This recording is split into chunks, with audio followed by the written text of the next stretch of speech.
Sobre uma partícula agem as quatro forças representadas na figura a seguir. Qual é a intensidade da força resultante sobre a partícula em N? Esse N representa newtons.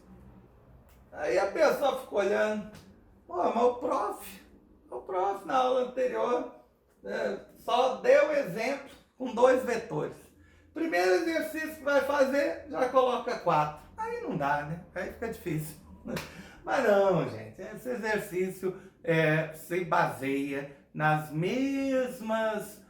mesma teoria que eu passei na aulinha anterior. Ele é bom porque ele mostra dois casos dos que a gente discutiu, né, sobre a somatória de vetores, sobre o vetor resultante.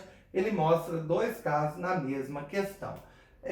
Além disso, muitas vezes a pessoa nem precisa aqui que eu exatamente explique. Muita gente até olha, sei o que fazer, tá? Por quê? A pessoa olha para cá, ó,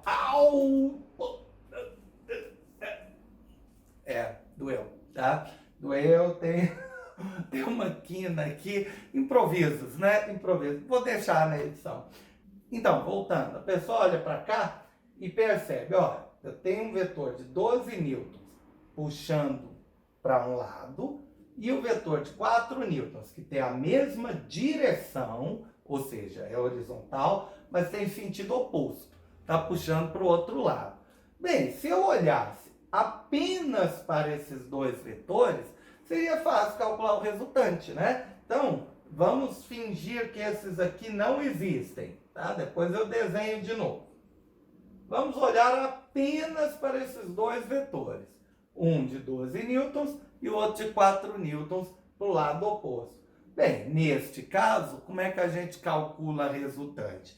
Como eu falei, a gente calcula nessa situação subtraindo 12 menos 4, que daria 8.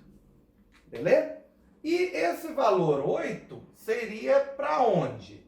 Bem, no sentido do maior vetor. Então, se eu tenho o sentido do maior vetor é para este lado, então eu posso apagar os dois vetores e desenhar um, valendo 8 newtons. Repare que eu tentei desenhar esse vetor um pouquinho menor que o de 12 newtons, né? Faz sentido. O de 12, né, tem que ser maior que o vetorzinho de 8.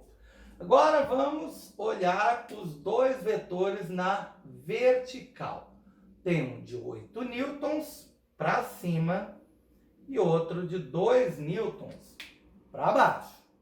Bem, simples também, né, gente? Mesmo caso do anterior. Eu tenho dois vetores com a mesma direção, mas com sentidos opostos. Como a gente faz? A gente subtrai o maior e o menor valor para descobrir o vetor resultante. 8 menos 2, essa conta é fácil, vai dar 6. Beleza? 6 newtons, um vetorzinho um pouquinho menor aqui, 6 newtons para cima. E agora a gente cai no caso dos vetores perpendiculares. Perpendicular, um é horizontal, o outro é vertical. O que a gente vai ter que fazer? O teorema de Pitágoras. Mas eu vou fazer o desenho antes, ó. Aqui tem. A gente desenha as duas paralelas e aí o vetor resultante, né, sairia aqui. Aqui é a forcinha resultante. Neste caso, a gente tem que aplicar o teorema de Pitágoras. Vamos lembrar, esse valor 8 seria um cateto, esse valor que é igual a esse 6 seria outro cateto e a força resultante é a hipotenusa. Vou apagar porque o quadro é pequeno, tá, gente? Desculpem. E aí vamos aplicar o teorema de Pitágoras. Pitágoras. Pitágoras. Pitágoras foi um sábio grego, viveu a volta aí do século IV antes de Cristo. Ele fundou uma doutrina chamada os pitagóricos. Eles se reuniam em cavernas para estudar conhecimentos matemáticos. Embora o Teorema de Pitágoras seja, né, a coisa mais popular associada ao nome dele, eles criaram uma teoria musical também, a relação entre as notas, entre um dó e um ré, foi lá os pitagóricos que descobriram. Mas, né, no caso aqui, a gente vai aplicar a invenção mais famosa, a descoberta mais famosa dos pitagóricos, o Teorema de Pitágoras. A força resultante ao quadrado, F1 ao quadrado, mais F2 ao quadrado. Aí a gente faz. Agora eu vou fazer bem devagarzinho aqui. Uma das forças vale 6. A outra vale 8. Aí, gente, primeiro faz a potenciação, depois a soma, né? Então, força resultante ao quadrado. 6 ao quadrado é 36. 8 ao quadrado, 64. Pode confirmar na calculadora se necessário. 36 mais 64 dá 100. Acabou a questão? Não, porque esse é o valor ao quadrado. Quando a gente tem um número ao quadrado, deixa eu apagar aqui, só escrever esse resultado, tá, gente? Novamente, o quadro é pequeno e a minha letra é muito grande, mas eu também, né, eu tenho que escrever relativamente grande. Você deve estar vendo uma telinha microscópica ali, né? Então, força resultante ao quadrado igual a 100. E agora, o que a gente faz? Bem, nesse caso, a gente tem que extrair a raiz. A gente, né, a força resultante vai ser a raiz de 100. Pô, essa daqui é moleza, né? Raiz quadrada de 100 dá 10. 10 newtons. Esse é o resultado aí da questãozinha, beleza? Vamos fazer outra então. Agora que eu vou fazer uma questão sobre a regra do polígono. Lembra que eu não falei na aulinha anterior? Eu vou explicar a regra do polígono nessa questão. Então, gente, para explicar a regra do polígono, eu vou usar a questão número 8. Acompanhe aí a leitura. João caminhou 3 metros para o oeste e depois 6 metros para sul. Em seguida, ele caminhou 11 metros para leste. Em relação ao ponto de partida, podemos afirmar que João chegou, e aí tem uma série de opções de quanto ele andou e aonde ele chegou. Gente, essa é bem o exemplo típico da regra do polígono. Eu chamo de problemas do mapa do tesouro. A pessoa encontra um mapa do tesouro e ela tem que se deslocar tantos metros para leste, depois tantos para o norte, tantos para o sul. Na prática, você pode ir direto, né? Você não precisa seguir todos os passos. Muitas vezes dá para ir direto. É o que eu chamo de regra do polígono. Na verdade, eu não, né? Os livros de física chamam de regra do polígono. Então, vou ler novamente e vou desenhando aqui a situação. Repare, João caminhou 3 metros para oeste. Aí lascou-se, né? A pessoa oeste. Né? O que deve ser oeste? Aí tem que lembrar da rosa dos ventos, né, gente? Vamos lembrar da rosa dos ventos. Vamos lembrar dos pontos cardeais. Ó, que beleza! A ideia é, se o norte está em cima, o sul está embaixo. Isso é a convenção. O próprio Google Maps, né, os aplicativos estabelecem o norte para cima e o sul para baixo. Aí, à direita está o leste e à esquerda está o oeste. Naturalmente, existem os pontos intermediários desses pontos cardeais. Por exemplo, norte e leste. Nós temos o nordeste. Sul e leste, nós temos o sudeste, sul e oeste. O sudoeste e norte e oeste, noroeste. A própria região nordeste do Brasil, se a gente pega Brasília, por exemplo, aqui no centro, dá para entender, né? Por que é chamado de nordeste, por que existe a região sul e por que existe o sudeste. Nós estamos na centro-oeste e existe uma região norte que ocupa o noroeste do país também, mas acho que ficava mais bonito chamar só de região norte.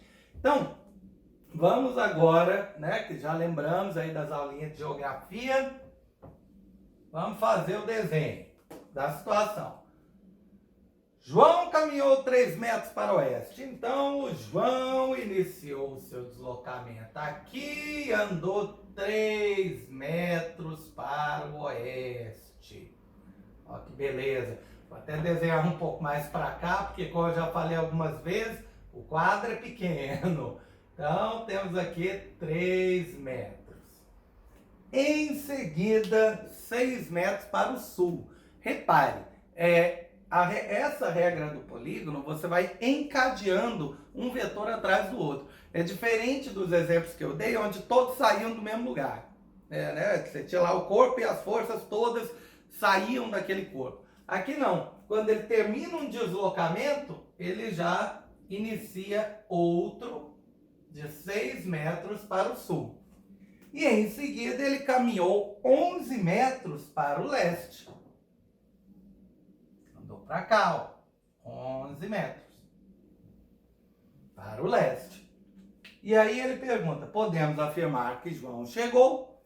Bem, gente, se esse é o deslocamento do João, a gente poderia imaginar que o João não precisaria sair daqui, que é o início, e andar tudo isso aqui para chegar no fim, né?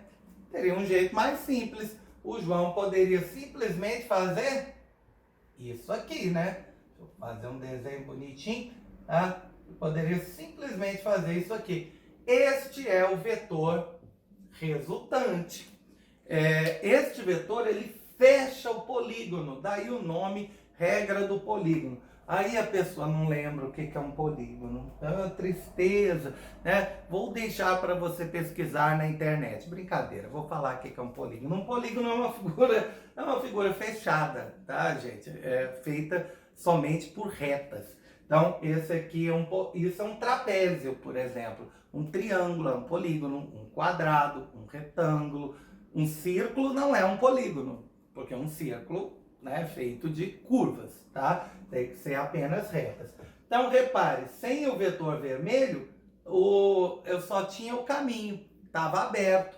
Esse vetor, ele fecha o polígono, daí o nome regra do polígono.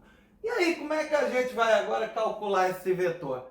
Bem, aí normalmente vai ter um pouco do Teorema de Pitágoras novamente, Pitágoras Rules.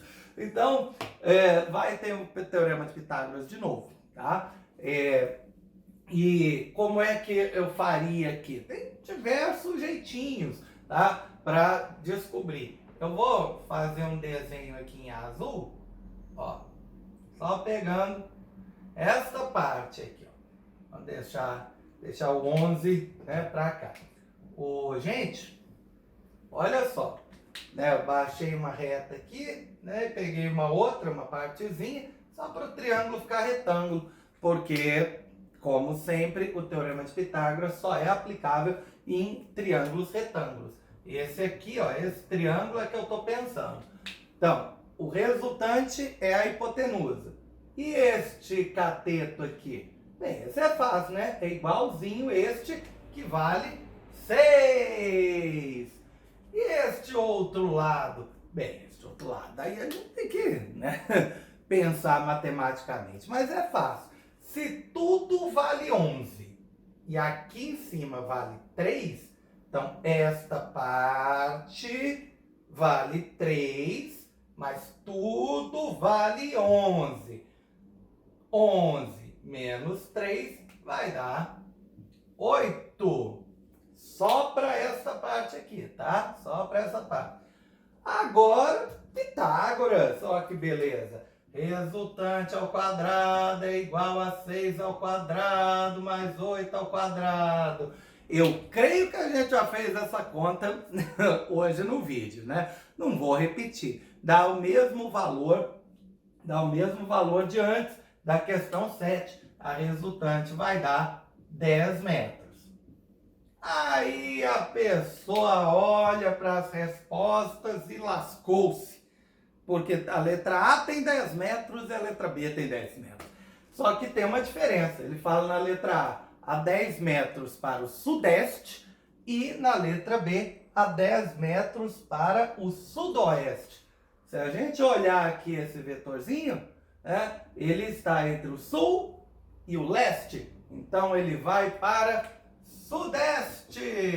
10 metros para o sudeste. Letra A. Tá bom? Gente, o restante da lista é bastante tranquilo. Então eu quero que você aí se divirta, né, com a lista. Espero realmente que você não esteja assistindo isso de madrugada. Mas como é assíncrono, eu não tenho como conferir isso, né? Mas é preferível assistir de manhã ou de tarde, quando a pessoa está mais atenta, coisa e tal.